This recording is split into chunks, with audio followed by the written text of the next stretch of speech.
Hey Planty people, welcome back to my YouTube channel. Today's video is going to be a bit of a doozy to say the least because we're going to be talking about some of my plant fails, aka some of my plants that are on their way out or have already bit the dust. So I figured I'd mix it up a little bit and talk to you guys about some of the plants that I am currently accidentally killing. Before we get started, if you haven't already, please consider liking and subscribing the video and also leave a comment down below so we can chit chat in the comments. But let's just go ahead and get into it, right? Because that's what you guys are here for. You're here for the plants. I don't have just one begonia. I don't have just two begonia, but I have 4 begonia. Yeah, these begonias are some really sad stories. This one, I kind of knew was gonna happen anyway. Like, it is dead. But it's been pretty sad for quite some time now. So this one's really not surprising to me that it is gone. However, these two, this was my begonia breakdance. Looks like a burnt piece of lettuce. He was doing so good for so long. I was so proud of him. I was like, wow, I finally mastered my Rex begonia. This one I don't even know what the name of it was. It was so pretty though. I just cannot believe they're both all well, 3 of the 4 are dead, but I can't believe that they died. I was keeping a really good eye on them, and it just happens. Like, every now and then you look at your plant and you're like, probably should water that. And then another day goes by and then it looks like this. You're like, probably should have watered that when I had the opportunity. So these guys are officially going to go into the trash. I feel so bad. I feel like I should have a graveyard dedicated to Rex begonia at this point. It's pretty sad. Now this begonia, don't know what the name of this one is. It's still kind of barely holding on, so it's not dead, but it's kind of there. It's got a few little opportunities, so I'm gonna keep it still over here where I've been keeping it and just try and water it, because that's where this one really started to get unhappy, was because I missed probably a watering day 2 days in a row. Begonias don't like that. They don't like whenever you don't give them their water when they want it. They want it and they want it now. It's their water and they need it now. My next one is kind of a surprise to me because it was doing really good. It's been doing really good for a really long time, but all of a sudden, you guessed it, I missed a watering day. And the funny part is that a lot of these plants that I'm about to show you are in the same spot, so that's probably why they all got missed. But this is my Calathea macoyana. It looks so terrible. I got this guy from Emily Jean's Plants, and I'm going to do my darndest to keep an eye on her and make her happy. And it's just really strange to me. I don't know if you guys can see it. You probably can't. Maybe you can, but there's these little dots all over the back of the leaves, and they're really sticky. And I don't really know what that means, what that is. So if anybody knows what that is, leave it in the comments down below.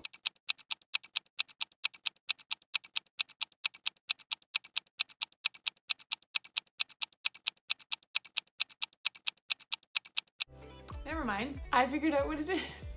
It's got a pest of some sort on it. Oh my god, and it is literally disgusting. The amount of pests that are on this. Why did I not notice that sooner? Ah! If this didn't have any sentimental value to it, I would just trash it. And I still might. Please, Emily, do not. Please don't get mad at me, but I think I might trash it just because it is literally riddled in a spider mite or something webby. Oh my god, I don't know how I didn't notice this sooner. I noticed the stickiness on it, but I didn't look close enough to see if anything was moving. and there's stuff moving. Okay, so I'm gonna move this away from my plants over here because that would be horrendous if it tried to fester within any of my other plants. But let's go ahead and talk about a really sad cactus. I loved this barrel cactus. I remember when I first got this, it was like whenever I was first like really getting like hot and heavy into plants, and Plant Me Ashley she was like really into the blue cactus club, and this was blue-ish at one point, and I thought it was so cool, and I remember taking a picture of myself and like tagging Ashley, and that is so funny, but like it is really starting to get upset. And I'm not sure why, like it's getting really wrinkly. I remember this getting really upset like the first time I watered it. I haven't watered it since, and I think I just might have overwatered it. However, it looks like it needs a drink. I cannot get over these little poofs, these little flowers. I never got to see it actually like flower. I'm gonna keep it in its spot where it is until maybe I get to see a flower actually open. Like this is one of the poofs. Like this one came off. It's so cute, and I'm just so upset that this guy is definitely not gonna make it too much longer, but maybe I'll get to see one of his flowers before he dies. This is what I'm hoping. So my next one comes with a little bit of a funny story. My next one is my Anthurium marcanum, who is now down to a stump. She officially lost her leaf yesterday, and I finally just cut the stem off, which is funny because the leaf like literally just fell off, and the stem was like still really nice and sturdy, but it looked really silly with it just being the stem sticking out. The roots still look like hella good, so I believe that this guy will come back no problem.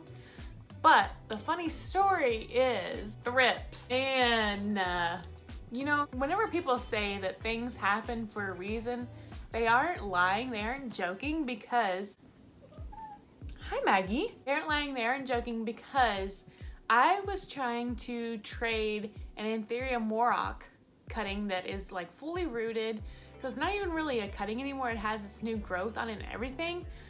And I couldn't figure out why nobody wanted to trade with me. Like I remember that plant being like a really like must-have, really sought-after plant. Like it's one of my favorite plants. Nobody wanted to trade with me, and there was some yellowing at the top of the Anthurium, and I just thought it was because of my grow lights, because I've had a lot of that happen with some of my plants. My grow lights in my IKEA cabinet were just like a little bit too powerful, and so I was like bringing stuff down. But anyway, a lot of things got a little bit sunburned or started to yellow a little bit right where it was closest to the light. So that's what I was just chalking it up to, like grow light, too much sun. Upon further inspection, it had thrips all over it. Thrips killed this guy. Well, I mean, put him back down to a stump. Thrips got on my Xoxo. Thrips got on my Magnificum, my Crystallinum, my Forgetii, my other Warrock. Like thrips were everywhere in my cabinet. So I'm just so glad that nobody traded with me until I get this thrip situation under control, because I would have really felt horrible if I had sold somebody a plant that had like some sort of infestation on it and then it got into their plants. Like I would just felt terrible about that. So things happen for a reason. Don't get too down if they don't work out in your favor at the time. Hopefully this guy will come back. This is my Anthurium marcanum. I have pretty high hopes that he's gonna come back. A guy that I don't have too much high hopes for, even though I'm pretty sure that if I take a cutting or two off of him, I think that he would rebound. However, I just don't think that I'm willing to put in the effort to fix him, and that is my Philodendron Banana. He's so sad. He's so sad. He's so ugly.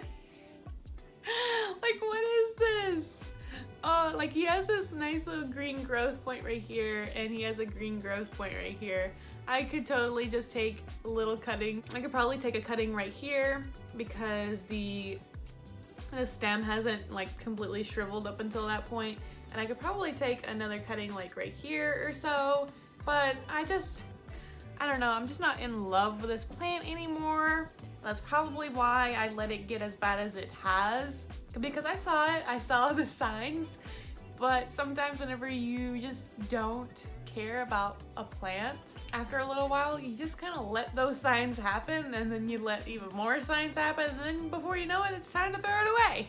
So, 2 other plants that I have to talk about that I do not have right in front of me because they are outside on my patio is going to be my Hoya Chelsea, which for some reason, I do not know why, but the Lord has decided that I do not need a Hoya Chelsea in my life. For some reason, every single time I get a Hoya Chelsea, whether it's like a somewhat substantial, as in like it's already got like a really nice root system to it, or it's a cutting, every single time they end up getting like way too dry. They start shriveling up and dying. I don't know what it is, what this Hoya Chelsea curse is that I have, but I'm tired of it. I'm fed up with it because I really want that plant. Maybe I just need to get like an actual like basket of it at some point, because I think I've had either 2 or 3 Chelseas in the last 2 or 3 years, and every single one of them have died. So let's fix that. Last but certainly not least is going to be my Hoya Chelsea green form. I do not know what is going on with this dude. I water him constantly. He is just always very dehydrated looking. He's bloomed for me many times. His peduncles are staying intact, because usually whenever your Hoyas are unhappy, the peduncles are like the first thing to go. It's like the extra cargo that you don't really need to deal with. You don't want to be putting your extra energy into something that isn't going to help. I don't know. You don't want to be putting your extra energy into something that isn't a necessity. Unless it is trying to fight or flight, and it's like, this peduncle is our last way of survival. Maybe if we can get it to be pollinated, we can live further on. So that might also be the case. This guy has tumbled down a many times, and I think probably his last tumble probably did it in for him. His like terracotta pot that he's in right now has a really nice crack to show his tumble that he's recently taken. So I think it might just be time to call it quits on him, but I'm just gonna keep on holding in there for him. Maybe, just maybe, he'll decide to perk back up for me. But who knows? But that is going to be it for today's video. I hope you enjoyed my pain and suffering and maybe learn a little bit from my pain and suffering. Like, check your check your plants for pests, because sometimes the typical signs that you think is one thing might actually be something else. Like, really be observant whenever you see one of your plants start to yellow a little bit in funny spots, because it could be thrips. Make sure you're looking at your plants thoroughly, because if there's like some cobwebs, that could be spider mites. So yes, please check your oh my god, please check your plants for pests, for me, because obviously I'm not doing a good enough job. Because even my, it's hard to point, even my little elbow over here had freaking spider mites all over it, and it finally is putting out a new leaf right here. Oh, pests are gonna be the end of us, or at least the end of me. But yeah, thanks for watching. Like, subscribe, comment. See ya.